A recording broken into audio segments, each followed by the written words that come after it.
Historia de la geometría clásica. La geometría es una de las disciplinas matemáticas más antiguas, desarrollada con gran intensidad por los griegos antiguos, como Euclides, Arquímedes, Apolonio de Perga, entre otros.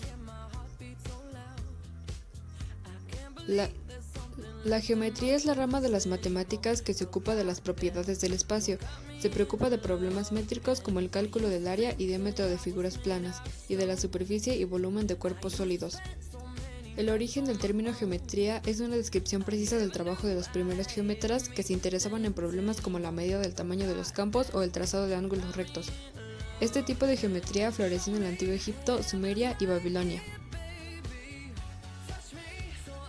Fue la primera rama de las matemáticas que se consolidó, impulsada por Euclides, quien compiló todo el conocimiento matemático de su época, lo organizó y formalizó. En su libro 1 estableció 48 preposiciones a partir de 23 definiciones, 5 postulados y 5 axiomas. La geometría clásica fue sustituida gradualmente por la geometría analítica, que reduce el estudio de las figuras geométricas. Elementos básicos de la geometría plana. Los elementos básicos de la geometría plana son el punto, el segmento, la recta y el ángulo. El punto.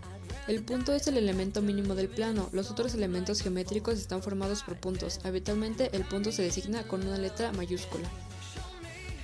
El segmento. Un segmento entre dos puntos A y B es la línea más corta que une A y B. Se denomina segmento AB. A y B son los extremos del segmento. La recta. Al extender un segmento por sus extremos sin límite se obtiene una recta. Habitualmente una recta se designa con una letra minúscula. El ángulo. Un ángulo es la abertura entre dos segmentos unidos por un extremo. Un ángulo se designa habitualmente con el nombre del extremo que se forma. Existen distintos tipos de ángulos que se clasifican de distintas formas. La mediatriz y la bisectriz. En geometría conocemos con el nombre de mediatriz un segmento a la recta que tiene como función la de cortar un segmento de forma perpendicular por su punto medio.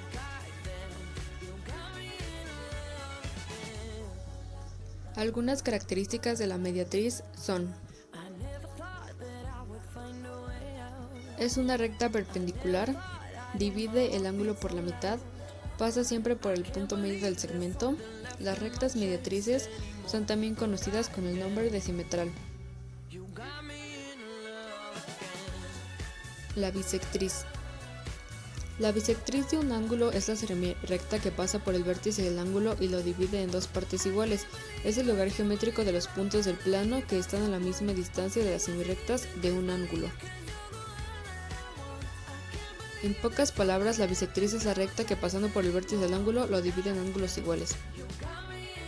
Clasificación de los ángulos. Los ángulos son aquellas figuras constituidas por la conjunción de dos líneas en un punto común o vértice. En palabras más simples, es la unión de dos rayos que tienen el mismo punto extremo. Los ángulos se clasifican por tamaño, posición y por suma. Ángulos según su tamaño, ángulos según su posición, ángulos según su suma. Ángulos según su tamaño: ángulo agudo, ángulo recto, ángulo obtuso, ángulo llano. Ángulos según su posición: ángulos consecutivos, ángulos adyacentes, ángulos opuestos al vértice. Ángulos según su suma: ángulos suplementarios, ángulos complementarios.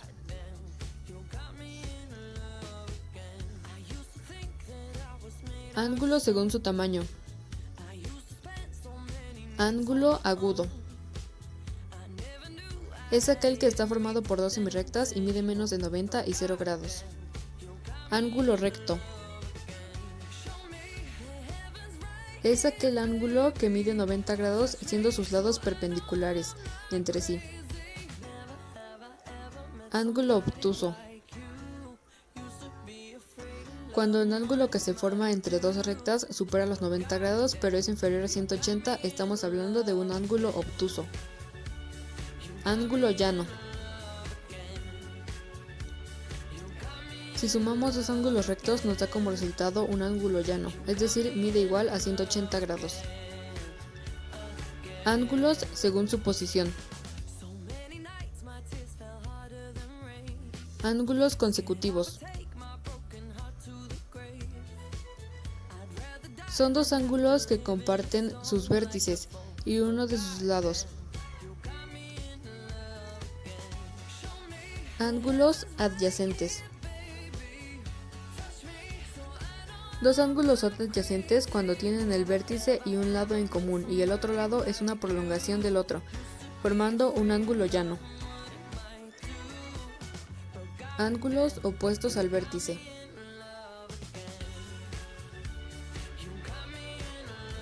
Los lados de uno son la prolongación del otro, teniendo un mismo vértice. Ángulos según su suma. Ángulos suplementarios. Son aquellos que al sumarse dan un total de 180 grados. Ángulos complementarios. Si ambos ángulos al sumarse dan como resultado 90, entonces estamos hablando de ángulos complementarios.